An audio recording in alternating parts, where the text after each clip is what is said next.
Magandang araw! Sa video na ito, tatalakayin natin ang buod ng ika-43 kabanata ng Noli Me Tangere ni Dr. Jose Rizal na may pamagat na Mga Plano.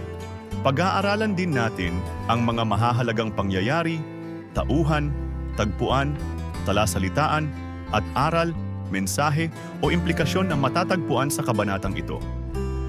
Makinig at manood ng mabuti dahil marami kayong matututunan mula sa makasaysayang akdang ito ni Rizal. Simulan na natin. Sa kabanatang ito, tuloy-tuloy na pumasok sa silid ni Maria Clara si Padre Damaso na labis na nag-aalala sa kalagayan ng dalaga. Nanangis ang pari at ipinahayag na hindi mamamatay si Maria Clara, bagay na ikinagulat ng lahat dahil hindi nila inaasahan na ang magaspang na ugali ni Padre Damaso ay may taglay na lambot ng kalooban at pagmamahal para sa dalaga. Matapos niyang ipahayag ang kanyang damdamin, lumabas siya at nagtungo sa ilalim ng balag upang doon managhoy. Samantala, sinamantala ni Doña Victorina ang pagkakataon upang ipakilala si Linares kay Padre Damaso. Si Linares ay inanak ng bayaw ni Padre Damaso, si Carlicos. Inabot ni Linares ang sulat kay Padre Damaso na nagsasaad na naghahanap siya ng mapapangasawa at trabaho. Pinuri ni Padre Damaso si Linares at sinabing madali siyang makakahanap ng trabaho dahil sa kanyang pagiging abogado sa Universidad Central. Tungkol naman sa mapapangasawa, iminungkahi ni Padre Damaso na kakausapin niya si Kapitan Tiago para dito, bagay na ikinalungkot ni Padre Salvi. Samantala, pumunta si Lucas kay Padre Salvi upang humingi ng katarungan para sa kanyang yumaong kapatid na napatay sa aksidente sa paggawa ng paaralan ni Ibarra. Sinubukan ni Lucas na magpanggap na kaawa-awa upang makuha ang simpatya ng pari. Sinasabing binayaran lamang siya ng 500 piso ni Ibarra kapalit ng buhay ng kanyang kapatid. Ngunit hindi natuwa si Padre Salvi sa ginawang pag-aartista ni Lucas at siya'y pinalayas. Walang nagawa si Lucas kundi umalis ng napahiya habang bubulong-bulong sa sarili. Dumako naman tayo sa mga mahahalagang pangyayari sa kabanatang ito. Tumungo si Padre Damaso sa silid ni Maria Clara upang ipahayag ang kanyang labis na pag-aalala at pagmamahal sa dalaga. Sinamantala ni Doña Victorina ang pagkakataon upang ipakilala si Linares kay Padre Damaso. Ipinahayag ni Padre Damaso ang plano na kausapin si Kapitan Tiago upang ipakasal si Linares kay Maria Clara. Sinubukan ni Lucas na humingi ng katarungan kay Padre Salvi para sa pagkamatay ng kanyang kapatid. Pinalayas ni Padre Salvi si Lucas dahil sa kanyang kaartehan at walang sapat na dahilan sa kanyang paghingi ng katarungan. Mga mahahalagang tauhan. Padre Damaso, isang pari na kilalang magaspang ang ugali, ngunit ipinakita ang kanyang malambot na kalooban at pagmamahal kay Maria Clara. Pinakita niya ang kanyang pag-aalala at nanangis sa kalagayan ng dalaga. Maria Clara. Ang dalagang may sakit na mahal ni Padre Damaso. Siya ang dahilan kung bakit bumisita ang pari sa bahay ni Kapitan Tiago. Doña Victorina, isang ambisyosang babae na ipinakilala si Linares kay Padre Damaso upang magkaroon ng magandang kapalaran ang kanyang pamangkin, Linares. Pamangkin ni Doña Victorina. Isang abogado na naghahanap ng trabaho at mapapangasawa. Sinubukan niyang makakuha ng suporta mula kay Padre Damaso, Padre Salvi. Isang pari na may lihim na pagmamahal kay Maria Clara.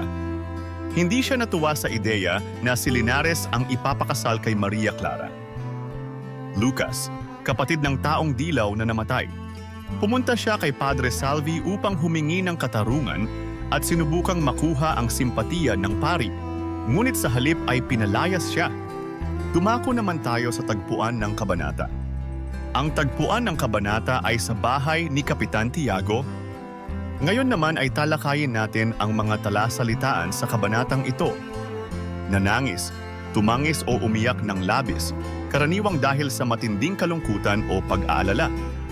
Magaspang, tumutukoy sa asal o ugali na hindi maganda, walang galang o bastos, malambot na kalooban, pagkakaroon ng damdaming maawain at mapagmahal, kabaligtaran ng magaspang na pag-uugali, inaanak, isang taong bininyagan o inalagaan ng isang ninong o ninang sa isang mahalagang seremonyal na okasyon.